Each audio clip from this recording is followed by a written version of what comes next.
Preste atenção. Pronto, agora começou a gravação. Beleza. Aí. Tá lá. Tá gravando. Aí agora sim. Vamos lá. O que é um computador? Né? Você tem que imaginar uma calculadora. Imagina aquela calculadora lá de padaria. Aquela calculadora que a gente compra aí em qualquer lugar, no camelô por R$ 5. Aquela calculadora é o processador. Essa calculadora, que a gente compra em qualquer lugar por R$ 5, ela tem 3 memórias só. Ela tem a memória do número que você está digitando, ela tem a memória do resultado que está armazenado, e ela tem uma tecla M, que aí você coloca um valor na memória lá. Aí tem um M+, e um M-, onde você soma no valor que está na memória e você tira do valor que está na memória. Então, a calculadora mais simples que tem, ela tem 3 memórias, 3 lugares, ela tem um lugar que armazena 3 dados, 3 valores. Pois é, o computador armazena mais que isso. O processador, ele é a calculadora. Em essência, um processador ele é uma calculadora, só que ele está interligado com as unidades de memória e com unidades de entrada e saída de dados. Bom, o seu celular aí, se você estiver vendo no celular, também é um computador. E ele também tem memória e também tem unidades de entrada e saída de dados. Por exemplo, se a sua tela é touch, então ela é entrada de dados. Mas ela também é uma unidade de saída de dados, porque você olha para a tela e você vê coisas na tela. No seu computador, o seu teclado é uma unidade de entrada de dados. A porta USB ela é de entrada e de saída. Se você está lendo da porta USB, é uma unidade de entrada. Se você está escrevendo, ela é uma unidade de saída. Aqui tem uma figura de uma placa-mãe de um computador, de um PC. Aqui o slot onde a gente coloca o processador. Aqui os slots onde a gente coloca a memória RAM. Aqui o slot para você colocar outras coisas aqui. Você pode pôr placa de vídeo, outras coisas aqui. Aqui você tem alguns sockets. E aqui o computador fechadinho, bonitinho, modelo gamer. Tal. Então, essência desse slide. O seu processador ele é uma calculadora. Se ele é uma calculadora, ele faz contas. Então tá aqui o processador. Ele faz contas. Ele sabe somar, ele sabe subtrair, multiplicar, dividir, elevar ao quadrado, calcular o seno. Ele sabe fazer um monte de contazinhas. Além disso, o seu processador também sabe como pegar um dado e mandar um dado para a memória. Ele também sabe requisitar o dado da memória. Ele sabe mandar um dado para uma unidade de saída. E ele sabe ler um dado de uma unidade de entrada. Então aqui está a sua calculadora, ela é interligada com o barramento. O barramento é uma sequência de fios, é um fio que liga ele com a memória e com as unidades de entrada e saída. Essa é a essência da placa-mãe. Basicamente o que você tem é isso. Aqui você tem um monte de coisas eletrônicas aí para fazer o circuito funcionar. Mas o que acontece é que você tem a interligação do processador com as memórias e com as unidades de entrada e saída que você vai conectar. Por exemplo, deixa eu ver. Aqui seria onde você conecta o pino de um HD. Aí tem outro lugar aqui, olha, sei lá onde você conecta. Deixa eu ver. Onde é que é? Por exemplo, sei lá, aqui é um lugar onde você pode conectar uma porta USB, ou aqui, sei lá onde é que fica. Então, a placa-mãe é um circuito, né, que integra essas coisas todas para que elas possam se comunicar. Aí a memória RAM. Se você abrir um PC, você vai ver essas plaquinhas lá dentro. Isso é a memória RAM. Colocar aqui o apontador laser, realça mais. Ela tem um formato aqui que ela conecta certinho no local. E aqui você tem os bancos de memória. Se o seu computador aí é um notebook, a sua memória RAM ela é menor. Se você está no smartphone, ela é menorzinha ainda, essa pecinha aqui, ela é menor. Então, como uma calculadora tradicional, a memória RAM armazena números. Só que a calculadora lá, que a gente falou, de R$5, ela só armazena 3 números. Aqui você armazena muitos números. Além dos números, a memória RAM também armazena comandos a serem executados. E esses comandos que vão estar na memória RAM, a gente chama de programas, que é o que a gente vai desenvolver aqui. Assim, os comandos são lidos da memória e são executados pelo processador. Os resultados desses comandos são armazenados de volta na memória e assim o computador vai interagindo. Então, essa memória RAM, ela tem um papel importantíssimo, porque ela é que faz a ligação com o processador. É dela que vem os comandos que o processador vai executar. Aí o processador lê comandos da memória e executa. Os resultados dos comandos são colocados de volta na memória e podem ser usados por outros comandos, e assim você vai construindo as lógicas dos programas. Esses comandos são escritos por nós, programadores ou desenvolvedores de software. Olha a figura aqui mais assim, que representa essa relação. Aqui você tem o processador, ele quer um dado, ele vem aqui no controlador de memória. Esse controlador de memória ele tem um banco de memórias, aqui são locais onde dados são armazenados. Ele recebe o endereço, tipo, me deu o dado que está na memória 25. Ele vem aqui na memória 25, lê qual que é o dado e retorna esse dado para o processador. É assim que a coisa funciona. Agora, existe uma coisa, na verdade, não tem um tipo só de memória. Esse papo aqui, esse início do papo aqui, olha, pode ser que ele seja meio chato. Deixa eu ver se ontem eu dei a aula, eu expliquei isso aqui de uma forma chata. Eu vou inverter a explicação para ver se ela fica mais legal. Memória secundária. Memória secundária é o seu HD. Você vai lá na loja comprar um notebook, o cara vai te falar o seguinte: tem aqui esse notebook aqui, sei lá, da Samsung, tem 1 TB de HD. Então ele está falando que a memória secundária desse notebook tem 1 TB. Tem 4 GB de RAM. Então, aí 4 GB de RAM, ele está falando da memória principal. Nota que hoje em dia, a unidade que é usada aqui na memória secundária, no HD, é tera. Aqui, na memória principal, é giga.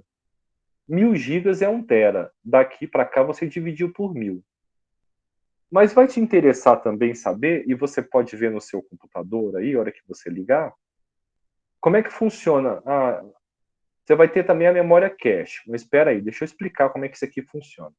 Aqui é o seu HD. Aqui você tem muito espaço. Você desliga e liga o computador. Quando você desliga e liga o computador, os seus dados estão salvos. É isso que permite que você desligue. A mesma coisa o seu smartphone. Ele tem um SSD, um HD SSD interno que armazena seus dados. Mas acontece que essa memória do HD ela é muito lenta. E aí, para que a operação do computador fique mais rápida, ele tem a memória RAM. Aqui, essa memória RAM ela é muito mais rápida. Agora, tanto é que o HD nem está lá na placa-mãe. O HD é uma coisa que você conecta, é externo. Então, já dentro da placa-mãe, você tem aqui a memória RAM. Mas ela precisa ser energizada. Quando você desliga o computador, tudo que estava nessa memória RAM é perdido. Então, resta apenas o que estava no HD. Mas o programa, se ele fosse usar só o HD, ele seria muito lento. Quanto mais lento? 1 milhão de vezes mais lento. O seu computador, se ele não tivesse essa hierarquia de memórias, ele seria algo em torno de 1 milhão de vezes mais lento para executar qualquer ação. Então, o dado fica armazenado permanentemente na memória secundária. Quando ele vai ser usado, por exemplo, eu abri o PowerPoint, ele vem para a memória principal. Então, a hora que vocês abrem um programa, vocês veem que demora um tempo para o programa abrir.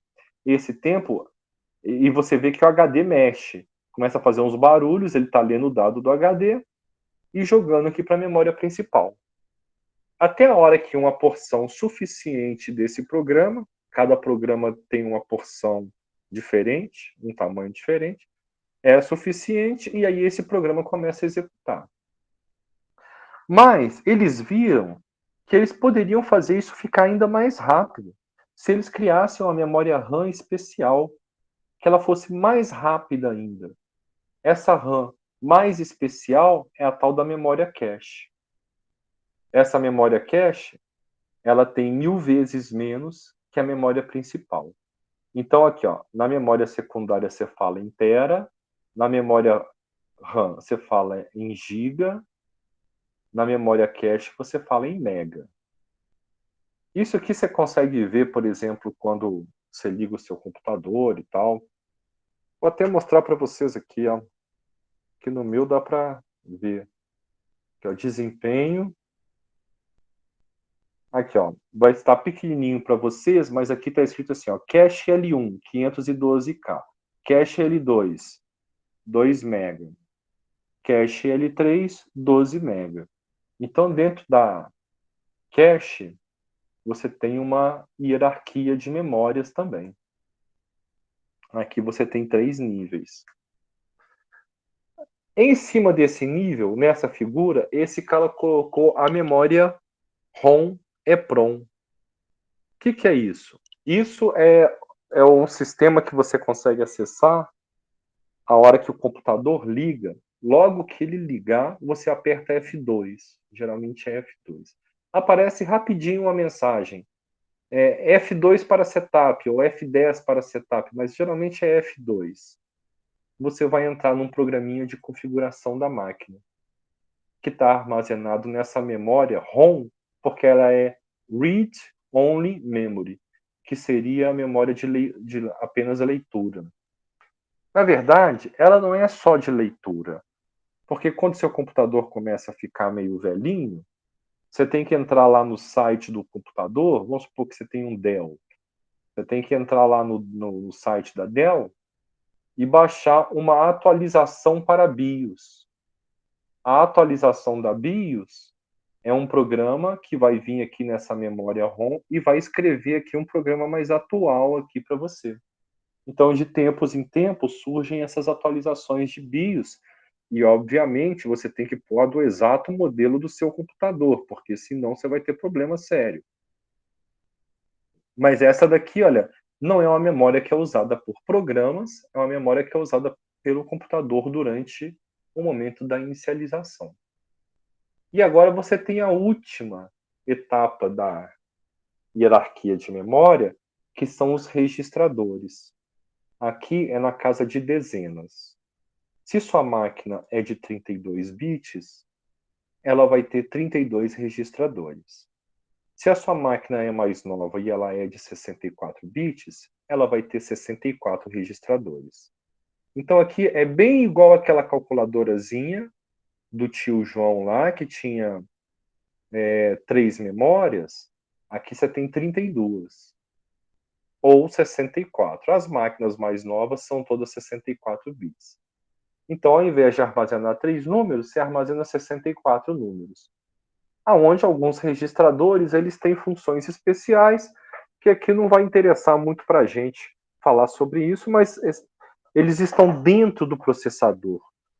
O acesso a eles é o acesso mais rápido que tem, porque é uma unidade de memória que está dentro do processador. Então, memória secundária, você consegue vir aqui e comprar um HD maior. Seu HD é de 1 tera, você consegue tirar e colocar um HD de 5 teras. Memória principal, sua máquina tem 4 GB, você pode ir lá no Mercado Livre comprar mais memória principal e colocar, na verdade, se sua máquina for 64 bits. Você pode fazer o upgrade. Se sua máquina tiver 2 GB e ela for 32 bits, você pode subir para 4 GB. Mas se você colocar 20 GB numa máquina de 32 bits, ele só vai reconhecer os 4 primeiros E daqui a pouco eu vou mostrar para vocês por que isso acontece.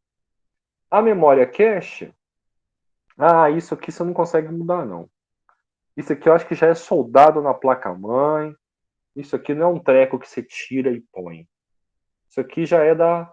E ela é muito importante. Quanto mais você tiver dela, mais rápido as coisas vão ficar. Essa ROM, você não muda, é da criação do seu computador, ela pode ser atualizada, e os registradores estão dentro do processador.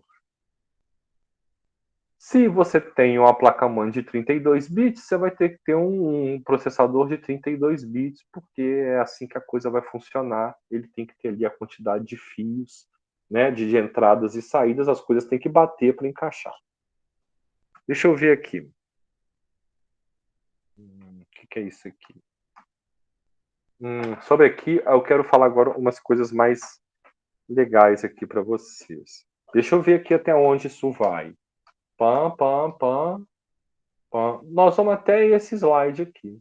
Só até esse slide. Então, nós estamos a 5 slides de acabar a aula. Olha só. Imagina o seguinte, pessoal. Por que essa hierarquia de memória funciona? Porque eles descobriram ao longo do tempo que os programas, quando eles acessam um dado, existe uma localidade espacial no acesso do dado.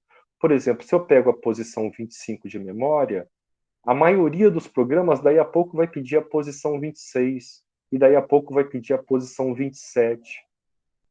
Então o que ele faz? Ele trabalha com páginas na memória, que são coleções de pedaços da memória.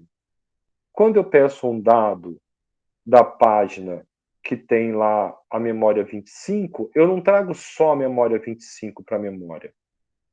Eu trago toda uma página de dados. E essa página de dados, ela vai e ela sobe porque justamente há essa referência no programa. Ele acaba, quer ver? Imagina, vou dar um exemplo aqui fácil. O processo de matrícula de vocês. O programa, existe um programa na UFSJ que faz o seguinte: para cada candidato aprovado no processo seletivo,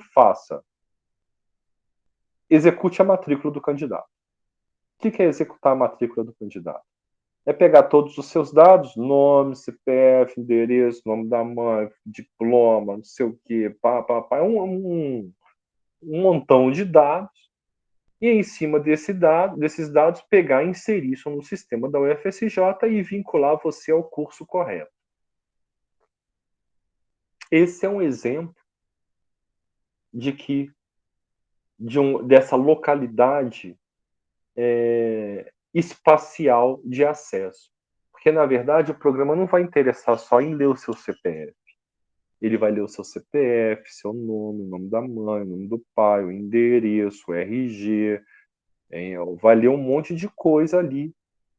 Então, a hora que ele acessa um dado, ele acaba acessando um monte de dados vizinhos que vão estar armazenados juntos. Ficou claro isso, pessoal? Essa explicação do porquê da hierarquia de memória? Aí tem um monte de coisas aqui nesse negócio aqui. Por exemplo, quando essa memória, vamos supor aqui, quando essa memória principal ela enche. Vamos supor que você tem aí um computador com 4 GB e você abre o programa que precisaria de 5 GB de RAM. O que acontece? Ele vai ocupar esses 4 GB e 1 GB ele vai usar da memória secundária. E aí, quando você acessar um dado que está nesse 1 GB que está na memória secundária, ele vai pegar uma parte dessa memória, vai guardar em disco e vai abrir espaço para levantar a parte que você precisa. Esse processo se chama swapping, é a troca.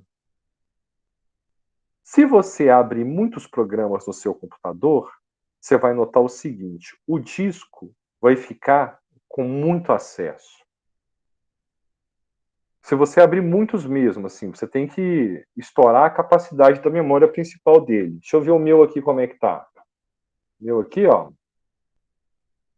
memória. estou usando 6.6 de 15 GB. É 16 GB, na verdade. Agora, se eu abrir mais um monte de programa e lotar esses 16 GB, e aí eu abrir mais programas, aí começa o processo de swapping. O que vai acontecer? Aqui, ó, meu disco aqui, ó, tá parado. Tá fazendo quase nada. Tem aqui o disco 1C, ó, tem alguma atividadezinha aqui e tal, eu não estou fazendo grandes coisas.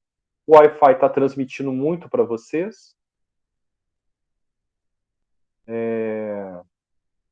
E se você lotar essa memória RAM, começa a ter troca entre ela e o disco. Entre ela e o disco. Só que o disco é 1 milhão de vezes mais lento. Vou dar um exemplo para vocês aqui. Dar um exemplo. Imagina, memória aqui, ó. Memória secundária é tudo do HD para baixo. Então imagina que você tenha uma caixa no porão, em algum lugar, que tenha um monte de DVDs ou de CDs de fotos do passado que você fez backup daquilo. E aí você quer pegar uma foto, sei lá, das suas férias de 2005 em Porto Seguro. Como é que você vai fazer? Não adianta você tentar abrir o arquivo aqui no computador, porque o arquivo não existe aqui.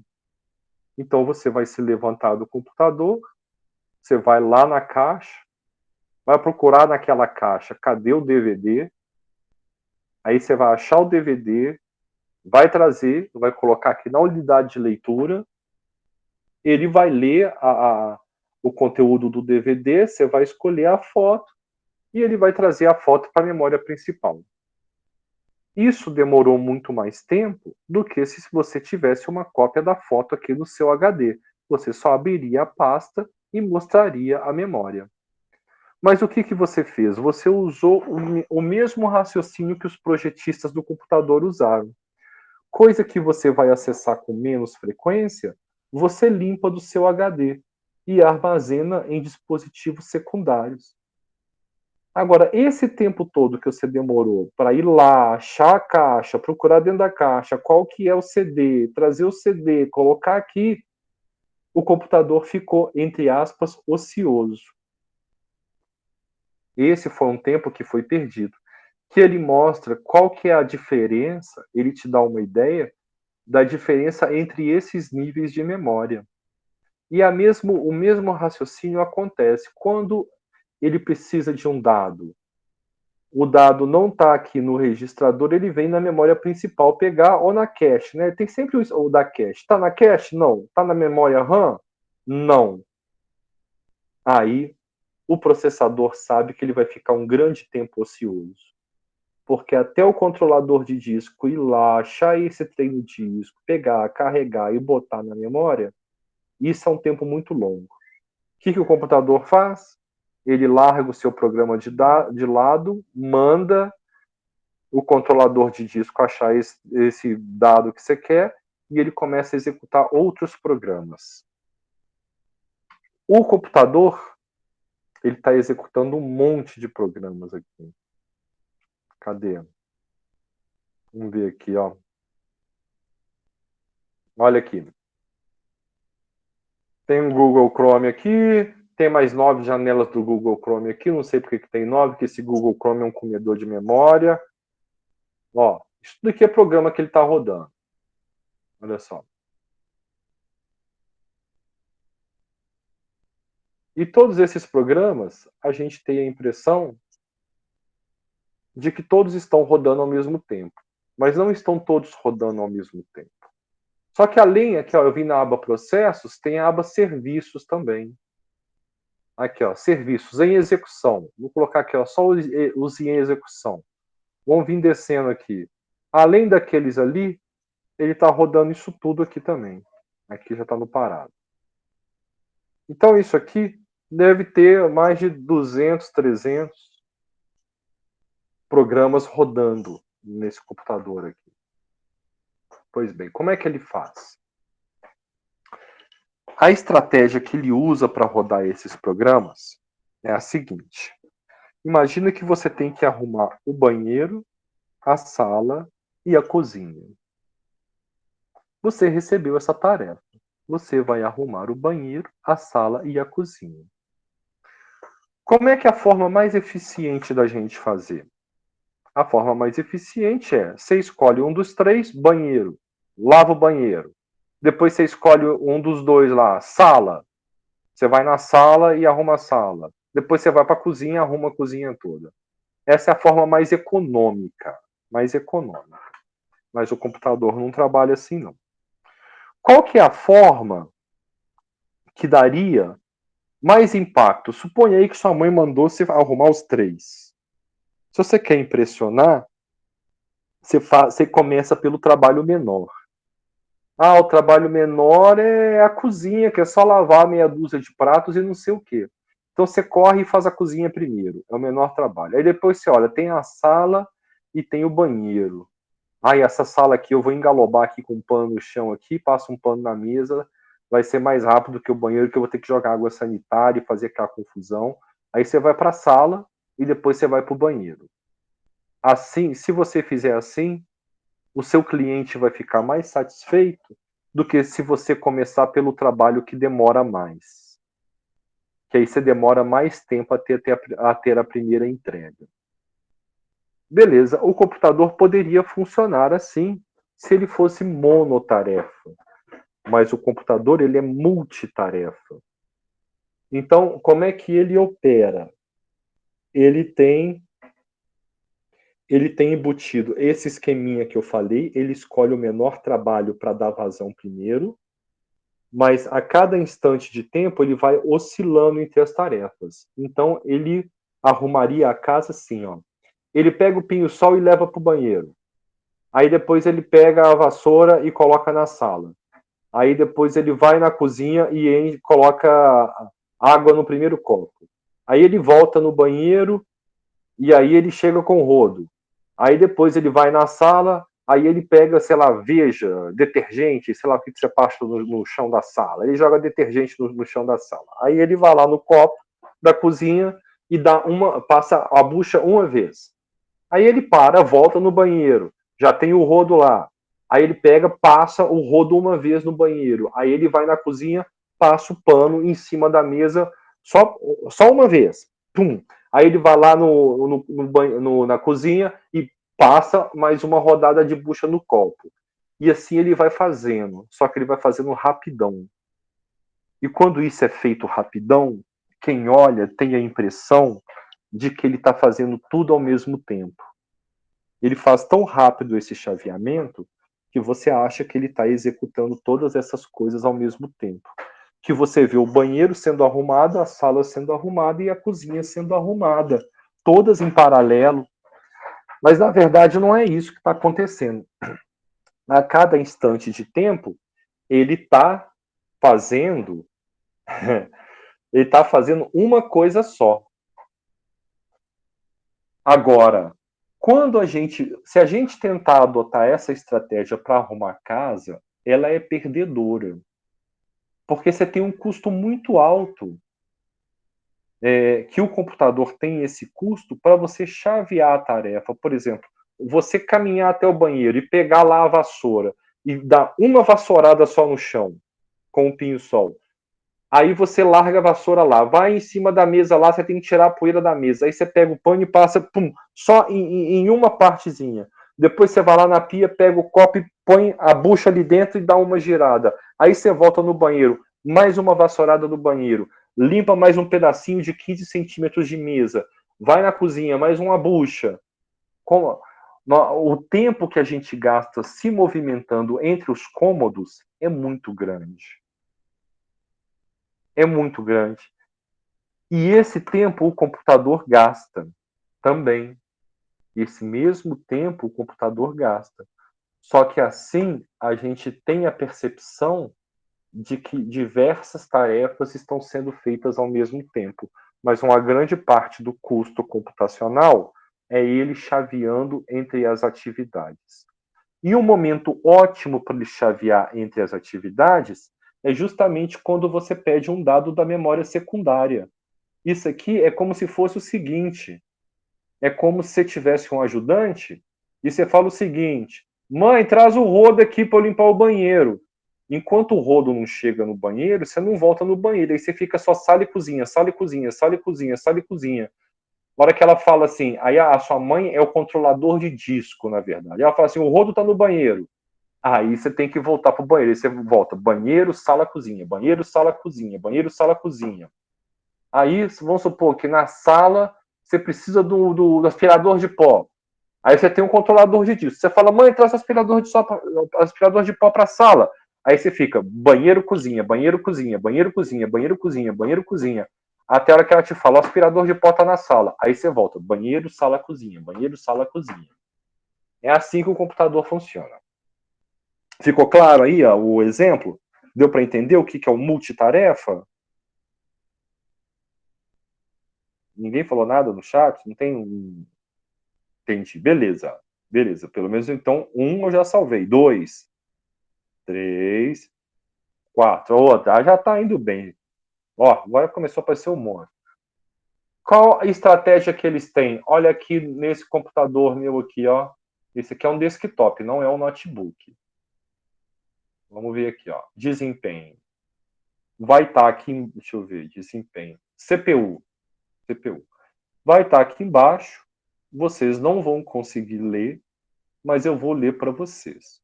Socket. Tem um socket só. Ou seja, tem só um local de você pôr um processador. Essa placa-mãe não tem.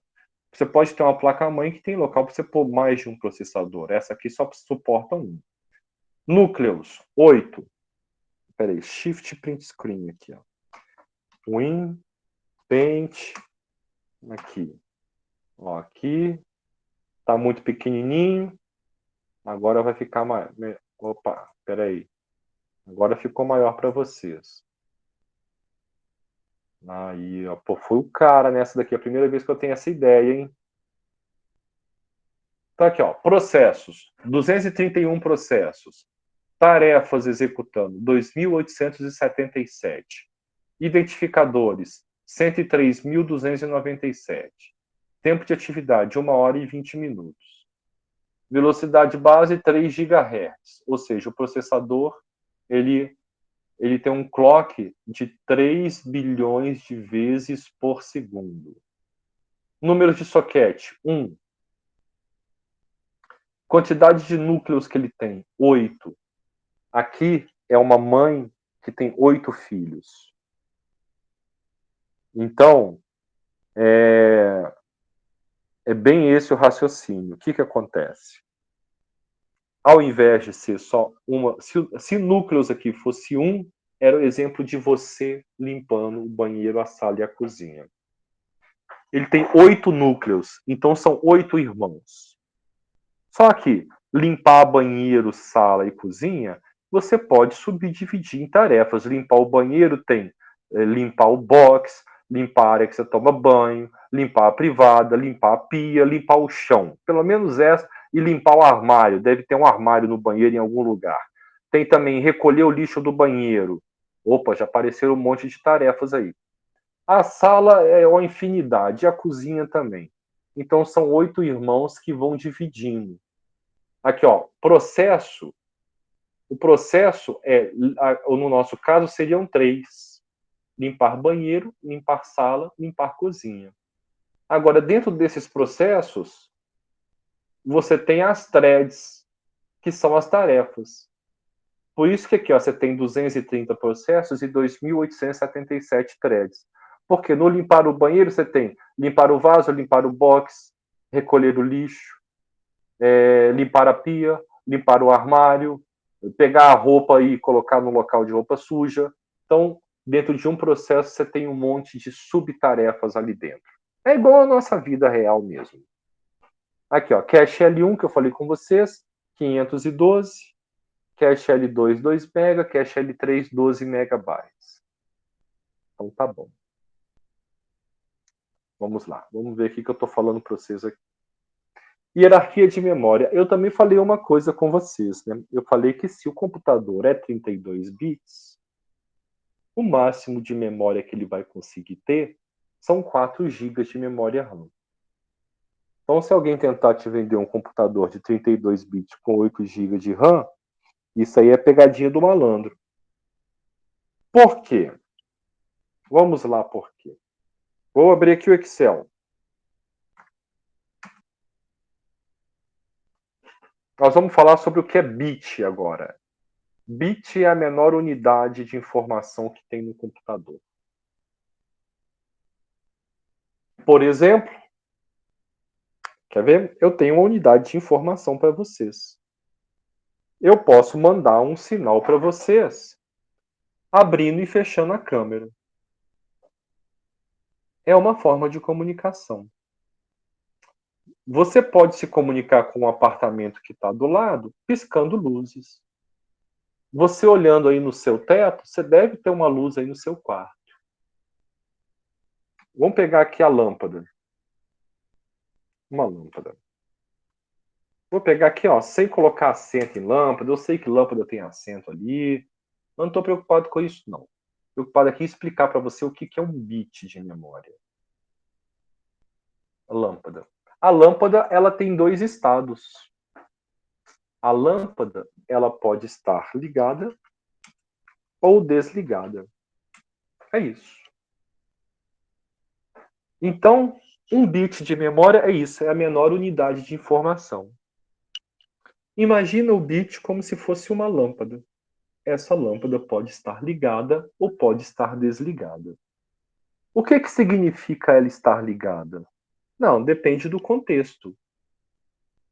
Depende do contexto que a gente definir. Não há um significado. O fato é o seguinte: a lâmpada pode estar ligada ou desligada. Mas isso dá uma coisa para a gente. Com uma lâmpada, a gente consegue sinalizar dois estados. Eu posso falar o estado sim e o estado não. Por exemplo, se você fizer uma pergunta e eu apagar a luz, a resposta é não. Se você fizer uma pergunta e a luz ficar acesa, a resposta é sim. Uma lâmpada, ela sinaliza dois estados. Eu vou colocar assim, ó, quantidade de lâmpadas. Se eu tiver uma lâmpada, eu consigo sinalizar dois estados. Agora eu quero fazer a pergunta para vocês. E se eu tivesse duas lâmpadas? Suponha que você tenha. Aqui no meu quarto eu tenho duas lâmpadas. Eu tenho dois interruptores ali. Eu posso acender uma que está aqui ou uma que está ali. Se eu tenho duas lâmpadas. Aqui ó. Não quero misturar com essa tabela, não.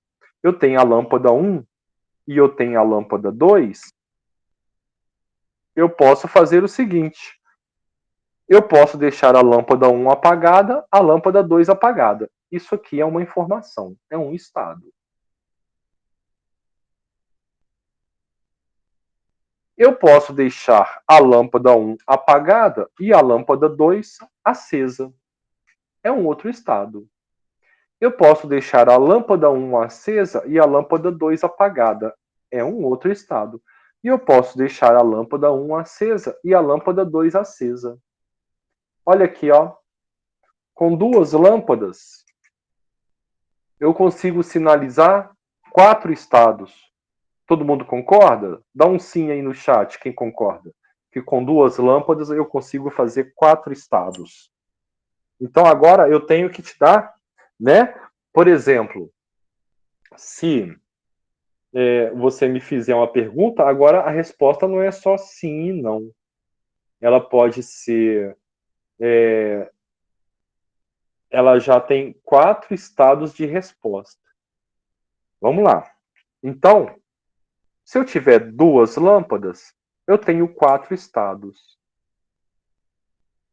Mas e se eu tiver 3 lâmpadas? Se eu tiver 3 lâmpadas, eu consigo fazer. Deixa eu centralizar aqui, centralizar. Se eu ganhar mais uma lâmpada, eu posso fazer tudo o que eu fiz com a terceira lâmpada desligada. E eu posso fazer tudo o que eu fiz. Aqui, ó, vou mudar a cor aqui. Vou mudar a cor aqui. Não, ficou feio. Posso fazer tudo o que eu fiz com as duas lâmpadas, só que com a terceira lâmpada ligada. Então, antes eu tinha 4 estados. Se eu acrescentar uma lâmpada, eu passo a ter 8 estados. Pode contar aqui, ó. 1, 2, 3, 4, 5, 6, 7, 8. Eram os 4 que eu tinha antes, com a lâmpada 3 desligada, e os 4 que eu tinha antes com a lâmpada 3 ligada. Então, quando eu tenho 3 lâmpadas, eu tenho 8 estados. E se eu criar uma lâmpada 4? Olha, a lâmpada 4, tudo que eu fazia aqui, ó, tudo que eu fazia, eu posso fazer com a lâmpada 4 desligada, ó. Com a lâmpada 4 desligada.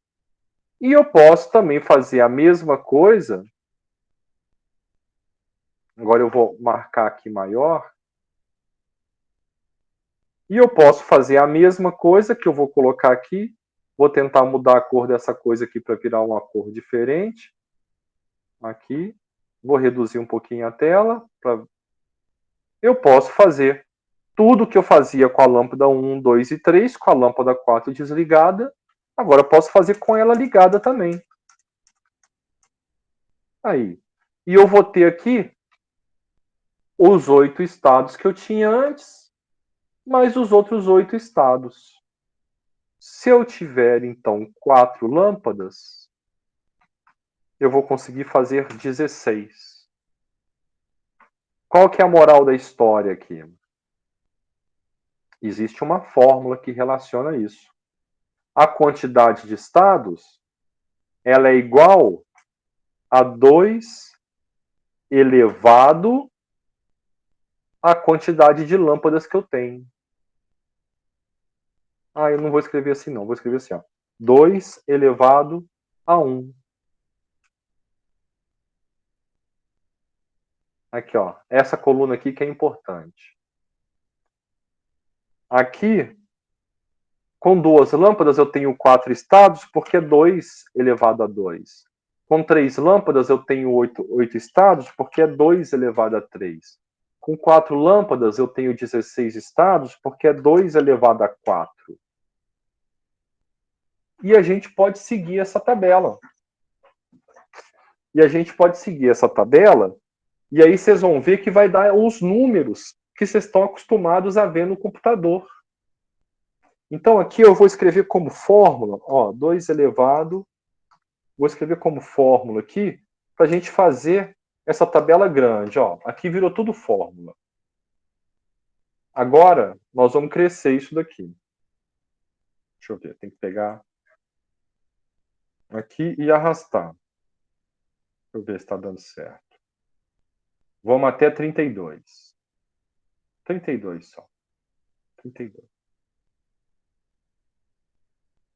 Não, aqui eu quero que fique maior. Quero que dê para vocês verem.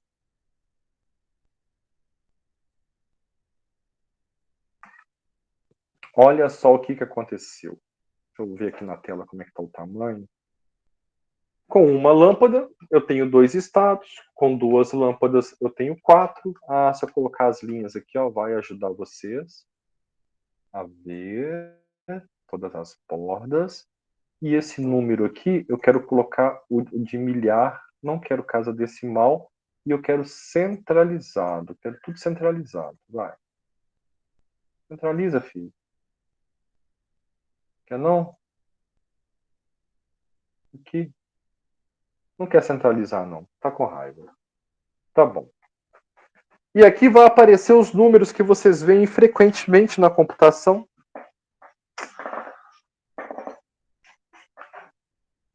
Tinha o processador de 4 bits, acho que foi o primeiro, depois o processador de 8 bits, depois o de 16 bits, depois o de 32 bits. Hoje nós estamos aqui no processador de 64 bits. Qual vai ser o próximo processador a ser gerado? Vai ser o de 128 bits. E aí você vê o 256, 512, 1024, 2048, 4096, 8192. Aqui, olha. 16, 32. Vamos ver o que é. Aqui, ó. 1 mega. 1 mega. Isso aqui é 1 mega. 2 mega de RAM. 4 megas de RAM. Não. Aqui está 4 milhões. 4 megas de RAM. 8 megas de RAM. 16 megas. Espera aí. 32.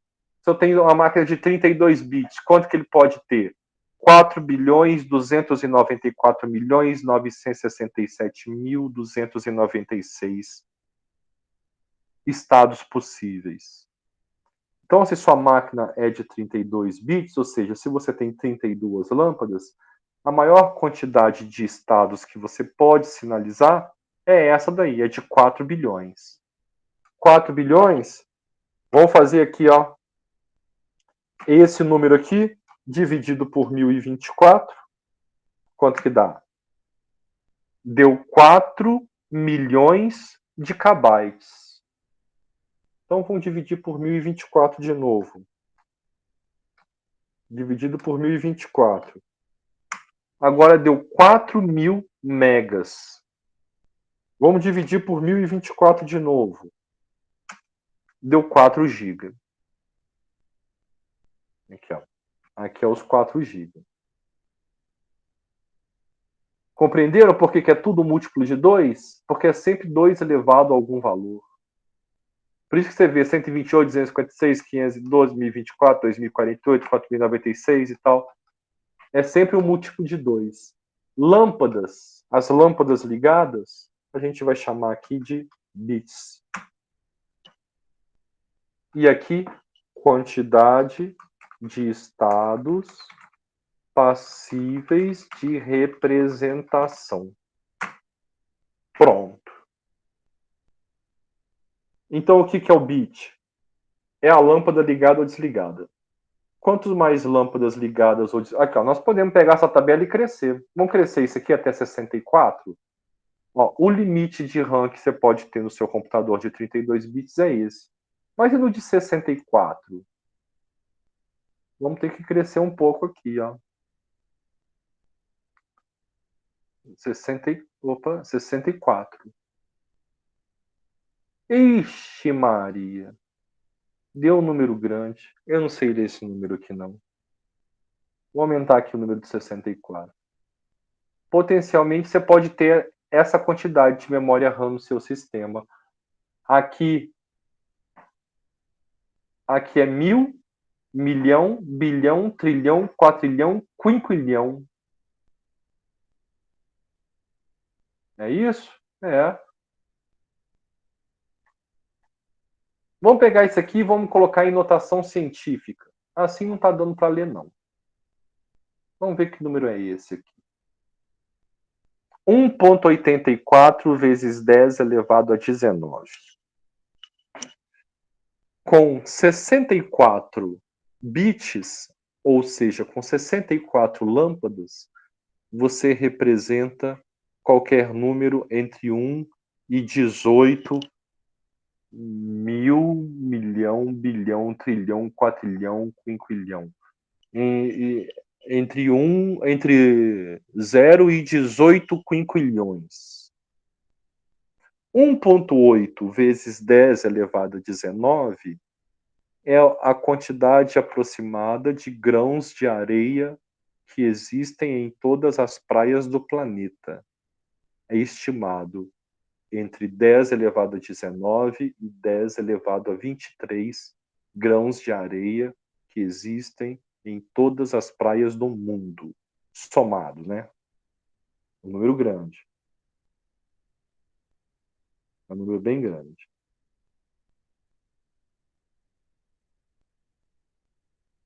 E o próximo salto, se a gente quiser aumentar isso daqui, eu acho que ele não vai conseguir ir muito além. E se for para 128, será que ele consegue chegar a fazer a conta? 2 elevado a 128? Ixi, Maria. 3,4 vezes 10 elevado a 38. Esse será a nova tecnologia. A tecnologia que os filhos de vocês usarão. Isso aqui eu não sei o que esse número representa, não. É muito grande. Então vamos lá. Primeira parte, hierarquia de memórias. Beleza. Acho que vocês entenderam aqui que tem uma hierarquia de memórias. Conforme você sobe nessa hierarquia, o acesso é mais rápido, mas o custo é maior e o espaço é menor. Conforme você desce, o custo ele é menor, mas a velocidade é menor também, mas a capacidade é mais alta. As unidades, agora para dar uma aliviada, né, no clima aqui. As unidades de entrada e saída de dados realizam a comunicação com o usuário e o mundo exterior. Bom, todo mundo aqui já sabe disso. Vocês estão vendo a aula por uma unidade aí dessa. Novidade nenhuma. Mas está aqui, ó, falei, dispositivo de entrada e saída. O BIOS, a BIOS do computador, é o Basic Input Output System. A BIOS é o sistema básico de entrada e saída. Então, aqui em português ES, em inglês seria IO. Então seria IO, Input Output. E a BIOS é o sistema básico de entrada de saída e saída do computador. E aí, a gente chega nesse ponto aqui, olha, um ponto muito legal sobre a história da computação. Aqui um trechinho bem pequeno da história da computação. Lá atrás, lá no século XX, 1900 e alguma coisa, 1900 e pouco, as pessoas, um cara lá inventou uma máquina que chamava um autômato. Deixa eu ver aqui. Eu não sei quando que o autômato foi inventado, não. Deixa eu ver aqui. Ó. Vamos ver aqui agora. Autômato. Invenção. Olha que boa que é a internet. A invenção de Hugo Cabret. Não, não é isso não. Quando... O Google, me ajuda aqui. Quando foi inventado o autômato?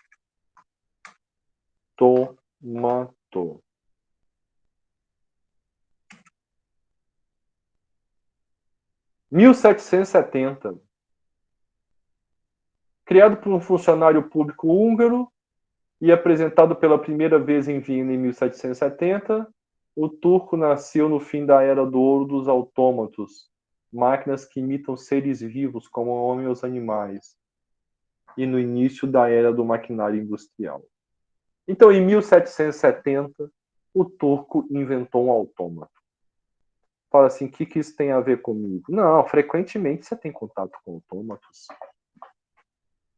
O autômato que você mais tem contato? Aquela máquina de refrigerante, a máquina que você compra chocolate, você chega na máquina, como é que ela funciona? Você aperta um botão, quero Coca-Cola, você aperta o botão da Coca-Cola, aí no visor aparece o preço da Coca-Cola, R$2. E aí ela não solta a Coca-Cola, porque ela não é boba, você não pôs os R$2 ainda. Aí você vai e bota R$1, aperta a Coca-Cola de novo. Aí ela fala assim, ela deve te dar o seu saldo R$1 e falar que a Coca-Cola custa R$2. Ou então ela pode ter 2 visorezinhos e tal. O fato é que ela está armazenando, ela sabe que você só pôs R$1 ali dentro. Aí você pega e bota uma nota de 5. Aí ela recebe a nota de 5, ela coloca o seu saldo como 6. Aí você aperta o botãozinho da Coca-Cola, cai uma Coca-Cola e ela pega e te retorna o troco de R$ 4. Isso é um autômato. Isso é uma máquina que a gente consegue especificar, é uma máquina de estados finitos. Ela tem as transições. Ela começa no estado aguardando, deixa eu ver, cadê a câmera aqui? Aguardando a entrada. Aí ela pode fazer a transição. Você tem as ações. Se pôs dinheiro, quer ver? Deixa eu ver se eu faço aqui num PowerPoint rapidão aqui para vocês, ó. Como é que é o desenho? Não, não quero isso aqui, não. Bem rapidão aqui, ó. Inserir formas. Eu vou botar aqui tudo círculo. Círculo aqui, ó. Oh, meu Deus, tem que ser esse círculo feio? Não pode ser um círculo mais bonito, não? Aqui. Cadê o texto agora? Vamos lá. Quero pôr um texto. Aqui, ó. Início. Ctrl C, Ctrl V. Aí vamos supor, tem uma transição. Vamos inserir uma transição aqui como uma setinha. Cria uma setinha mais fashion. Tá difícil de setinha fashion aqui. Então vai essa setinha aqui meio vagabunda mesmo. Aqui. Eu preciso de uma caixa de texto agora. Aqui, caixa de texto. Colocou dinheiro. Aí ela vem aqui, atualiza saldo. Início e saldo igual a 0. Se você colocou o dinheiro, então ela atualiza seu saldo. Depois que ela atualiza o saldo, ela volta para o estado inicial. Então eu vou ter que inserir uma setinha aqui agora, de novo, ela voltando. Deixa eu ver a setinha voltando. Será que já tem uma setinha bonitinha voltando aqui para mim? Vou ter que copiar essa daqui mesmo, né? E rodar ela, né? Ô, PowerPoint. Aqui, ó. Vou pegar aqui. Vou colocar aqui. Opa! Então aqui, ó. Se voltar para cá, o saldo vai ser vai ser zerado. Então não vou voltar para cá, não. Vou voltar para um outro estado aqui, ó.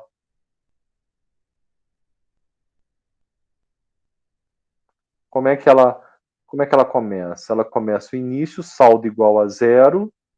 Vamos pensar aqui nessa maquininha. Vamos dar um salto aqui. Aí ela vai vir para esse estado aqui, ó. Aguardando comando. Aguardando comando. Aqui, vou aumentar aqui.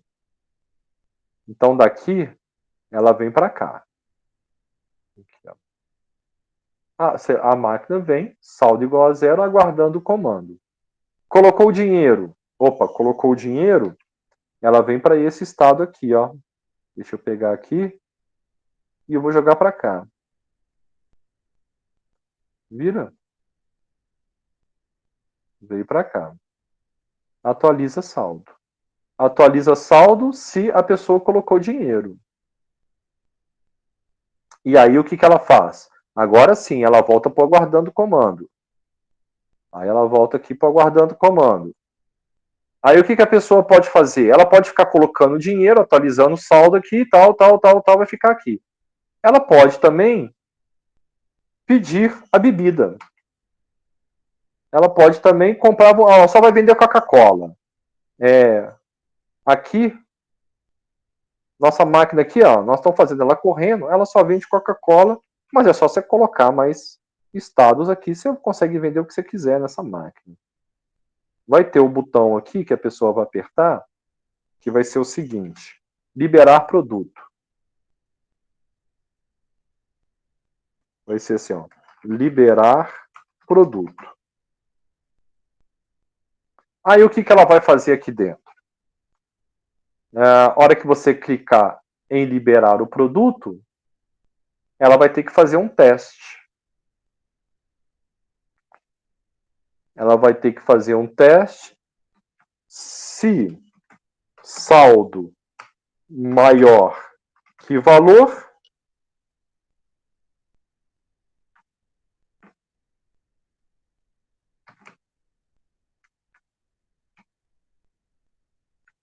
você clicou no liberar produto. Vou até fazer aqui, ó. Deixa eu ver. Aqui, ó, pessoal. Se saldo maior que valor, ela vem para esse estado. O que é esse estado aqui? Esse estado aqui, ó, libera produto. Se o saldo, a pessoa clicou no liberar produto, se o saldo, ó, posso até deixar a máquina desse jeito. Se a pessoa aperta no produto e o saldo não é maior que o valor, ela continua nesse estado. Não tem uma transição para ela. Se ela liberar o produto, o que ela vai fazer? Ela vai atualizar saldo. Aí, eu posso até colocar aqui, ó, ela vai dar o troco. Pegou aqui, colocou aqui, veio para cá, deu o troco. Depois que ela deu o troco, liberou o produto, aí ela tem que ir para o estado inicial dela, que é aqui. Ih, aqui ficou feio. Aqui ficou feio, ó, inserir aqui formas. Eu quero um desse aqui. Ela vai daqui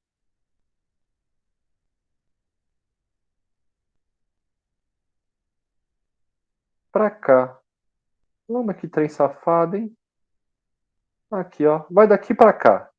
Aqui, ó. Só puxar para cá. Pronto. Tá aí a máquina de estados da sua máquina de Coca-Cola. Ela começou, o saldo é igual a zero. Ela passa para o estado aguardando o comando. Se você colocou dinheiro, ela atualiza o saldo, volta para o estado aguardando o comando. Se você mandou liberar o produto, se o saldo que tem for maior que o valor do produto, ela libera o produto, te dá o troco e volta para o saldo igual a zero e ela fica girando. Isso aqui é um autômato. Claro que a gente pode rebuscar e escreva no visor e tal, mas essa era a máquina que existia, 1777. Pois bem, tá todo mundo acordado aí ainda? Vocês estão aí? Dá um ok aí se vocês estão aí para eu saber, tá? Foi meio chato esse trem do autômato aqui? Ou foi legal conhecer como é que funciona a máquina de Coca-Cola? Foi bom? Tá. Foi chato. Não, é legal. É legal porque isso daqui vem para a segunda parte aqui, ó. Existia aquele autômato. Aí esse cara, Alan Turing, ele pegou e inventou uma máquina. Ele não construiu a máquina. Ele escreveu um artigo científico. Ele viveu de 1912 a 54. Então, 54 menos 12, 42 anos. Ele morreu com 42 anos. Ele escreveu um artigo onde ele criou um conceito de uma máquina, que é essa máquina de Turing. Aqui embaixo tem uma representação da máquina, em um museu e tal. O que é essa máquina de Turing? Ele assumiu que haveria uma fita infinita. Essa fita aqui ela não é infinita, mas a máquina teórica que ele escreveu, que ele bolou na cabeça dele, e depois ele implementou na Segunda Guerra Mundial, ela era uma máquina composta por uma fita infinita. Você tinha uma cabeça de leitura e gravação, e você tinha um alfabeto. Tinha caracteres que essa máquina conseguia escrever e que ela conseguia ler. Pois bem, e aí você associava transições a, ao caractere que você leu Você poderia colocar, dependendo da posição que você está na fita. Deixa eu ver como é que era. Você tem, com base na posição aonde você está na fita, no caractere que você leu, você pode fazer uma transição que pode envolver a movimentação da fita e a escrita de um caractere. Então, dado que eu estou numa posição e li um caractere de um alfabeto finito, nessa máquina aqui, quem está vendo no computador, ela está só com 0 e 1.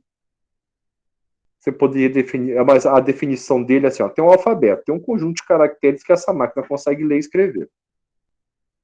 Você cria uma tabela de transição que é muito mais sofisticada do que isso daqui. Isso daqui é uma tabela de transição. Se você está no estado aguardando o comando e a pessoa apertar, liberar o produto e tal, você escreve isso aqui como tabela de transições de estados. Ele bolou essa máquina aqui. Tem essa fita infinita, tem um alfabeto, e dependendo da posição aonde você está, essa máquina ela guarda uma regra de transição que o programador da máquina cria. Olha, se eu estiver na posição 25 e ler um A, eu vou para a posição 27 e escrevo um B. Se eu estiver na posição 27 e tiver um C, eu volto para a posição 25 e escrevo o não caractere. E tinha o símbolo final. Então a pessoa preparava essa fita e o objetivo da máquina era chegar no estado final, que é um caractere especial. Essa era uma máquina que ela...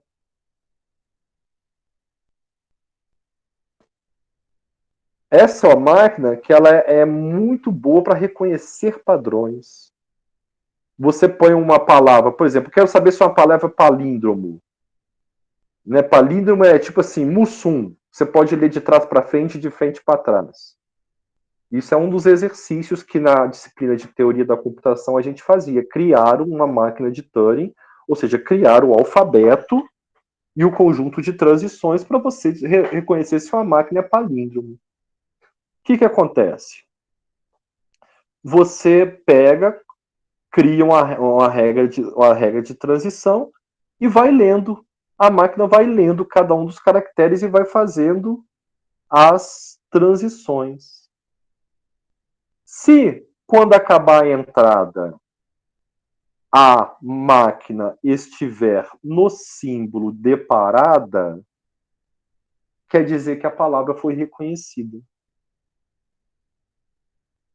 Essa máquina de Turing que esse cara concebeu, a primeira aplicação dela é essa.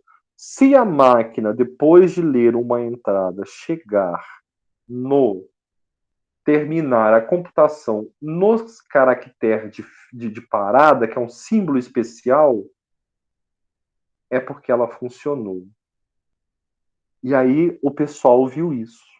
Viu isso quando? Quando teve a Segunda Guerra Mundial.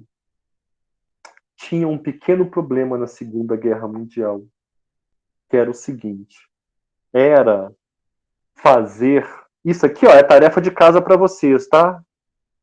Isso aqui é tarefa de casa e eu não estou brincando. Ver esse filme, tem lá no Amazon Prime, tá bom? Ver o filme, o que aconteceu. Claro que tem aqueles trem de Hollywood e tal, aqueles negócios, mas aquilo ali mostra bem o que foi o desafio. É esse matemático sendo convocado para tentar implementar aquela ideia que ele havia feito há alguns anos no papel. O que acontece? Os nazistas, e se você já tiver visto, aí você não tem mais vídeo para ver. Tem mais vídeo para ver. Olha só, aqui é a máquina reconstruída. Isso aqui é um museu. Tá aqui a máquina que o cara construiu para fazer isso. Uma tecnologia toda antiquada, sei lá quantos fios tem aqui. Deve ter sido um inferno para construir isso aqui. E essa máquina está no museu lá. Aqui, ó. chamava Bomb. Então, a reconstrução do projeto Bomb de Turing, de Alan Turing. Isso aqui podemos considerar que foi o primeiro computador. Olha aí. O que esse cara tinha que fazer? Esse cara tinha que decodificar a mensagem nazista. A mensagem nazista, ela era escrita com essa máquina Enigma. Essa não, isso aqui, olha, não, o seu celular é milhões de vezes mais potente do que isso daqui.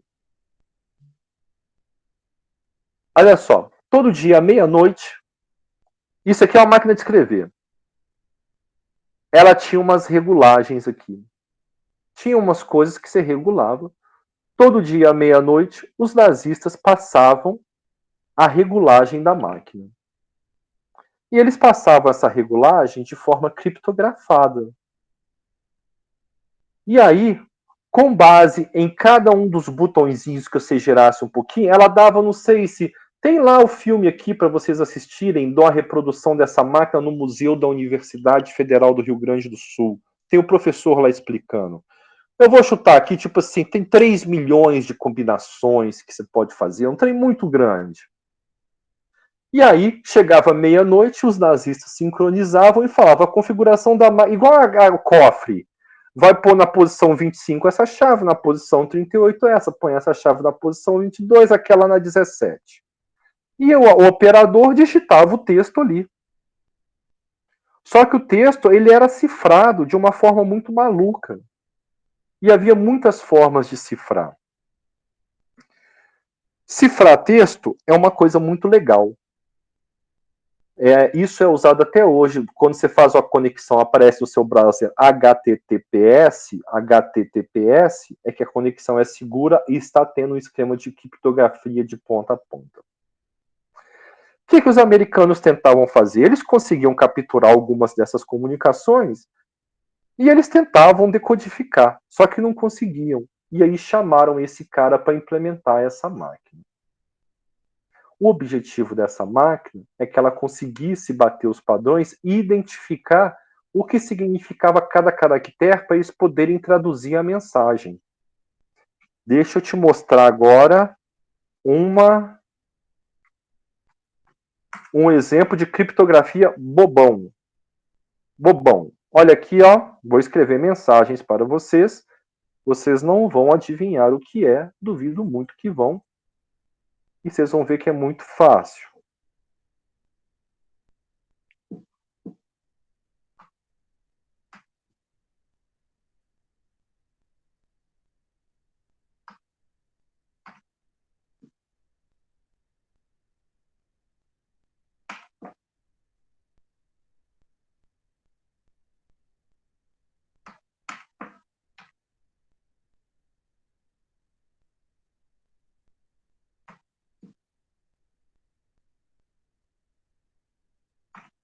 Pronto. Tem uma mensagem aí. Difícil saber o que é, né? Difícil saber o que é. Bom, a gente pode começar a usar técnicas para tentar descobrir o que é isso. Primeiro aqui, ó, tem um caractere sozinho. Em português, qual caractere que fica sozinho assim numa frase? Pode ser tipo assim, jogar a bola, jogar o ovo, eu e você. Então, esse I pode ser um A, um E ou um O. Não tem momento nenhum em que fica o U sozinho aí. Nem o I. Então, esse I aqui, ele pode ser um A, um E ou um U. Essa palavra aqui, olha, ela tem esse caractere, ela tem esse caractere. Ah, meu Deus, ficou feio. E ela tem esses dois iguais aqui, ó. Vamos ver um texto bonitinho. Ai, meu Deus. Ó, ficou bonitinho. Ó. Quais palavras têm esse formato? Tem bala, mala, que aqui, ó, o meio é igual e esses dois são diferentes. Pata, para, rata, mata, gata. E aí você ia listando todas essas combinações. Ó, aqui não deu para matar porque o i está aqui sozinho. O i pode ser a, pode ser um e, pode ser um o. CPB. Ixi, agora ficou difícil aí. Palavra de 3 letras, que as 3 são diferentes. Ah, mas tem um aqui, ó. E aqui, ó. Aqui apareceu muito A. Será que esse B aqui poderia ser um A? Ah, poderia, não poderia e tal. E aí eles tentavam assim, com o texto ali, tentar decodificar um monte de gente numa sala. Em alemão, não era tarefa muito fácil. Qual que é a criptografia que eu usei aqui? A mais boba do mundo. A mensagem aqui está um caractere à frente. D-1, C. B-1, A. T-1, S. B-1, A. I-1, E. C-1, B. P-1, O. B-1, A. Caso é boa. Era essa a mensagem secreta criptografada. Mas não é trivial.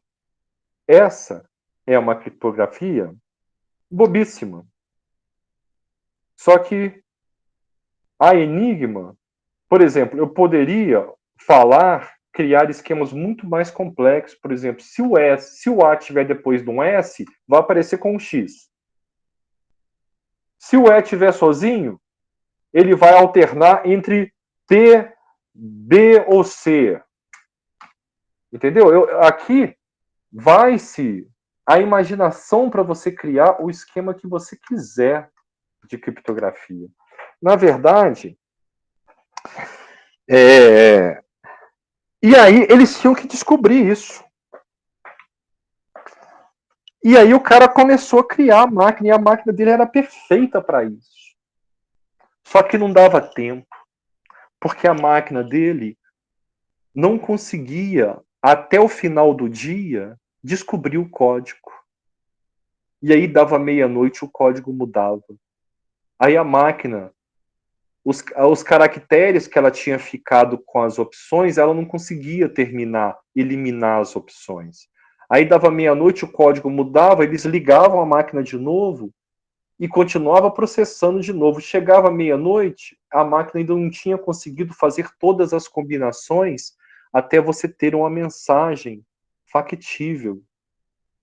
E aí, meia-noite, o código mudava de novo. E aí eu vou dar o spoiler do filme aqui, que é o seguinte: teve uma coisa que eles perceberam, depois que eles já estavam perdendo as esperanças lá, é que toda mensagem começava igual. Toda mensagem nazista vinha salve Hitler. E daqui para baixo vinha a mensagem. E aí, quando eles perceberam essa questão, aqui eles mataram um monte de caracteres. Olha, esse aqui tem que ser igual a esse aqui. Então eles descobriram qual símbolo que era o H. Aí esse cara aqui, ó, tem que ser igual a esse daqui. Aí descobriu qual que é o E, né? Aí olhava para esse aqui, é igual a esse aqui, sabia qual representava o L. Opa, sabia qual representava o I, sabia qual representava o T. E aí, assim que as mensagens mudavam, eles pegavam e liam uma mensagem capturada e configuravam a máquina já com esses parâmetros. Então a máquina não ia precisar mais tentar descobrir nenhum desses caracteres aqui, ó. T, o L está lá, o E está lá, o R. A máquina agora, ela já começava dos 26 caracteres, ela já sabia 1, 2, 3, 4, 5, 6. E isso aí nas combinações reduzia muito as possibilidades de formação de palavras. Então, é com base nesse momento e no descuido dos nazistas de iniciar sempre a mensagem com Salve Hitler, porque se não fosse isso, não teriam descoberto nunca. Que aí eles começaram a decodificar as mensagens nazistas. Mas agora eu tenho que fazer um crédito aqui, aproveitando. Ó, nossa senhora. Hoje eu me estendi aqui, hein? Nós nem fizemos o processador nessa aula aqui. A gente tem que fazer o processador. Nós vamos criar um processador. Nós vamos fazer na próxima, então. Aqui, pessoal, no final do slide está lá biografia de Alan Turing em 1 minuto pelo History Channel. Está aqui. O primeiro computador, nerdologia, o Attila Yamarino. Demonstração da máquina nazista Enigma. Componentes do computador, hierarquia de memória, o que é um algoritmo. Nossa, nós estamos no início do curso mesmo. Lógica de programação. Aproveitar que está aqui no final, agora deve estar todo mundo aí. Pessoal, tem alguém aqui, por favor, se manifeste, que não consegue chegar às 5 horas? Vou até tirar aqui da tela para eu ver se a pessoa... Deixa eu ver, cadê o trem aqui? Ingrid, que hora você consegue chegar?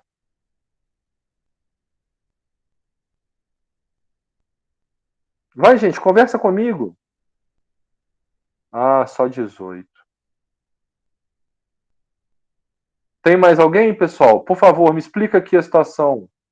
Não, tudo bem, Ingrid. Eu também trabalho, é o que eu estou fazendo aqui. Isso é bom.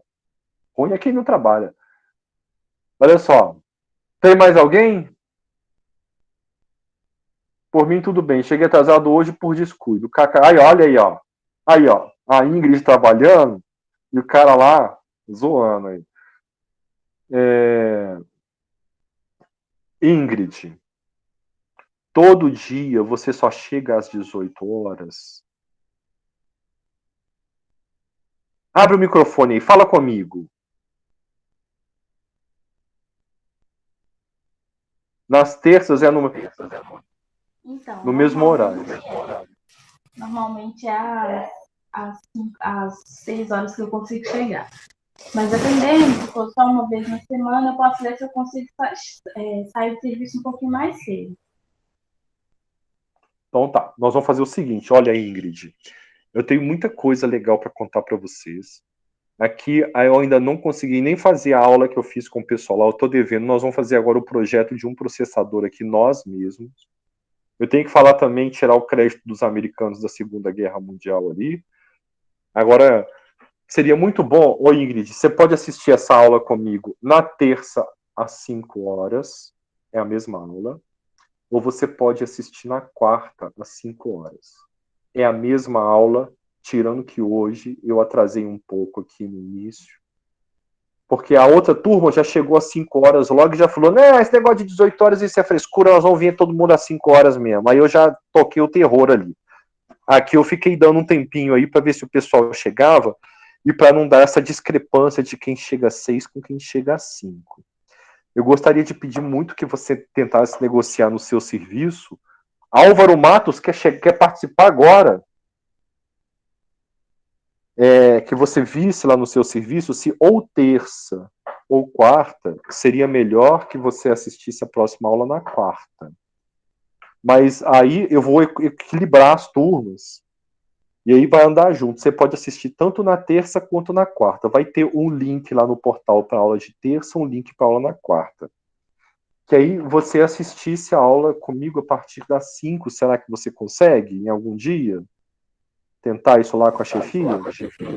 Sim, eu posso tentar, eu acho até que dá certo. Eu conversei lá com o meu chefe hoje, falei que estava muito puxado, ele falou que a gente pode negociar. Muito bom. E aí você vai ter até a gravação das aulas, tá? As aulas vão ficar no portal, pessoal. Hoje de noite, Lá para as 8, 9 da noite, o Google me manda um e-mail falando assim, a aula gravada está no link tal. E você pode, inclusive, usar isso aí, se seu chefe te cobrar, tem a sua presença na aula, porque a aula está filmada aqui, ó. Aí tá com todo mundo. Então, seria muito bom se a gente conseguisse fazer, porque eu preparei o curso para 2 horas de aula por semana, dá para a gente cobrir bastante. E dá para a gente ir em paz.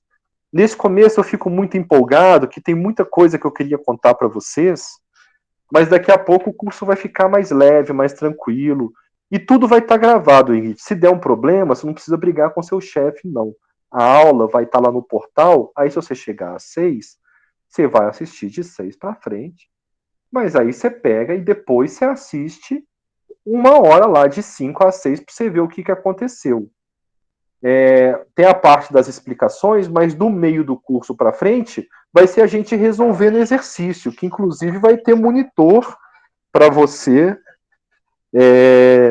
entendeu? Você marca horário com a monitora. E aqui tem um grupo WhatsApp que eu coloquei aqui, olha. Já tem um grupo WhatsApp aí para gente interagir aí. Nossa, o pessoal falou pra caramba aqui. Agora deixa eu só contar aqui o final da história. Aí, a hora que você vê lá, foi essa máquina aí que os americanos ganharam a Segunda Guerra Mundial e tal, e meteram bomba lá nos japoneses, foi aquele terror todo, mas não foi isso não, hein? Vocês têm aula às 7 horas agora? Como é que tá aí o clima? Sim, a gente tem aula de química. Ah, não, mas aí é muito chato. Isso aqui tá muito mais legal. Aí os americanos falam que eles ganharam a Segunda Guerra e tal, aquele negócio todo, mas aí é o seguinte, Hitler cometeu um erro. Ele era parceiro da Rússia, mas chegou uma hora que ele tentou tomar a Rússia. E aí ele mobilizou e invadiu a Rússia. E a Rússia é grande. Mas a Rússia não é só grande. A Rússia é gelada. E aí ele foi indo. E enquanto ele foi marchando, o que o exército russo fez? Foi para porrada? Não. Eles pegaram e vieram recuando, trazendo a população. Imagina isso, pessoal. Imagina essa cena. O exército russo veio trazendo a população, tirando todo mundo das casas e foi levando todo mundo, assim, numa carreata. Levando o pessoal e eles queimavam tudo que ficava para trás. Nada. Não ficou uma árvore, não ficou uma casa, não ficou um animal. Tudo que eles puderam levar, eles foram levando. Não havia nada. E aí, eles. Eu vi a mensagem ali, é isso mesmo. E aí os russos foram indo, chegaram até a capital e tal. Você botar aí o Hitler na capital, em Moscou e tal, chega lá, que é a confusão toda e tal, mas ninguém. E eles pensam, nossa, esses russos são os covardes. Olha, pessoal, eu já viajei para o exterior aí algumas vezes para apresentar trabalho. Eu vou te falar o seguinte: eu quero confusão com qualquer um, menos com o russo. Se tem uma coisa que um russo não é covarde. E eles não são do tamanho da gente, não. Tá bom? Eu me via na fila lá do aeroporto, lá do local que eu estava, e tinha muito russo. E eu tenho 1,71 m. Eu era um anão. Eu era um franzino. São homens altos, são homens fortes, assim, os caras são grandes. Não é brincadeira esse negócio de russo, não. Aí tá bom. E aí os russos foram recuando. E os russos sabem quando tem um inverno na Rússia. Na Sibéria, meus amigos, dá menos 62 graus. Menos 62 graus. Isso quer dizer o seguinte: abaixo de menos 50, se você abrir o olho, seu olho congela. Tá bom? Essa coisinha que a gente tem aqui no olho, tipo uma lente de contato que a gente tem, a menos 50 graus, se você abrir o olho, ela congela. E aí, o que os russos fizeram? Recuaram, deixaram o exército alemão lá. Hitler botou um monte de gente, e aí chegou o inverno. E aí vieram as nevascas. E aí o inverno significava 1 metro de neve. Então, imagina você Não tinha como, o exército estava longe demais para voltar. E cada passo que eles davam, seu pé afundava 1 metro na neve. Não é muito fácil você andar nessas condições. Como eles estavam muito longe e tinham nevascas muito fortes, e o Hitler tinha outras frentes de batalha, não tinha como o avião levar suprimento. Então, o exército morreu congelado e com fome. Não havia comida. Eles não precisaram disparar um tiro. Eles simplesmente largaram, eles calcularam a data, os alemães estavam muito soberbos, calcularam a data errada, acharam que iam acabar com aquela guerra rapidinho, iam chegar e destruir tudo, igual estavam fazendo, acabaram com a França, acabaram com a Inglaterra, só que com o russo não foi assim. Eles vieram recuando, queimando tudo, e aí a hora que veio o inverno, os soldados não tinham roupas, não tinham como voltar, não tinham como ir para frente, não tinham uma folha para botar na boca, não tinha água, tudo congelado, não chegava suprimento nenhum e morreram, eu imagino, primeiro de frio, mas se não morresse de frio, morreria de fome. E ali dizimou uma grande parte do exército do Hitler. Aí depois os americanos lá decodificam as mensagens aí, e aí eles tomam o mérito todo para eles são os ferões e tal, porque aí eles que contam a história e a gente assiste o filme de Hollywood e tal. Então aí eles contam a história do jeito deles, mas na verdade foram os russos lá que fizeram essa barbaridade ali. Poderia ter sido pior a morte deles aí, né? Congelado não deve ser bom não, mas queimado deve ser pior. Eu acho que eu prefiro congelado do que queimado. Eu não sei, é difícil, viu? Ó, pessoal, vou liberar vocês para outra aula. Na próxima aula, nós vamos começar fazendo o nosso processador aqui. Nós vamos fazer o desenho lógico. Eu gastei o tempo fazendo o autômato, que eu não fiz na outra aula, mas nós vamos fazer o esquema lógico e nós vamos criar o nosso processador para vocês entenderem o que tem lá dentro. E aí depois nós vamos começar com o algoritmo e aí vocês vão estar entendendo muito mais sobre o que é um computador, que é uma coisa muito legal. Tá bom? Beleza? Espero que vocês tenham gostado, que vocês não tenha motivado aí, que tá... Obrigado. Aí, ó, a moça falou ótima aula ali. Então tá bom. Então volta na aula que vem, que vai ser legal, tá? Nós vamos fazer o processador. Tipo assim, na turma de ontem, eu falei assim, ó, pessoal, nós vamos fazer um processador aqui. Aí o rapaz lá botou no chat assim, uai, quem nunca? Pois é, semana que vem nós vamos desenhar aqui um processador, passar pelas etapas ali, vocês vão ver como é que é. Logicamente, é óbvio que nós vamos pegar aqui, implementar e botar numa máquina, não vai funcionar. Mas nós vamos fazer ali as decisões e vocês vão entender o que é. A partir daí a gente entra com algoritmos e aí começa a matéria em si, mas vocês terão uma outra visão sobre esse smartphone que vocês estão usando, que é um computador, enfim, e sobre toda essa tecnologia aí. Daqui a pouco eu ponho lá no portal, daqui a pouco quer dizer 11 da noite, porque agora eu vou jantar, que tá um cheirinho de comida ali, e eu não tenho aula às 7 horas agora. Jesus me abençoe. Boa sorte para vocês na aula de Química. Oi, Tabata. Deixa eu te perguntar, a pontuação na sua matéria vai ser só por avaliação e prova, então? Eu entregar a lista de exercícios, vai entregar a listinha, por exemplo, vai ter as listinhas de exercício aqui, ó, aqui no final, ó, tem uma atividade aqui que você vai entregar lá.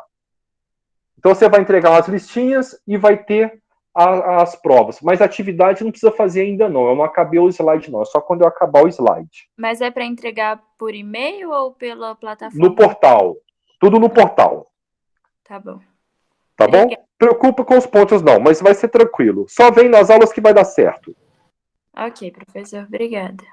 Abraço. Tchau, gente. Foi um prazer conhecer vocês. Continuamos semana que vem. Tchau, professor. Boa noite. Boa noite. Fique com Deus.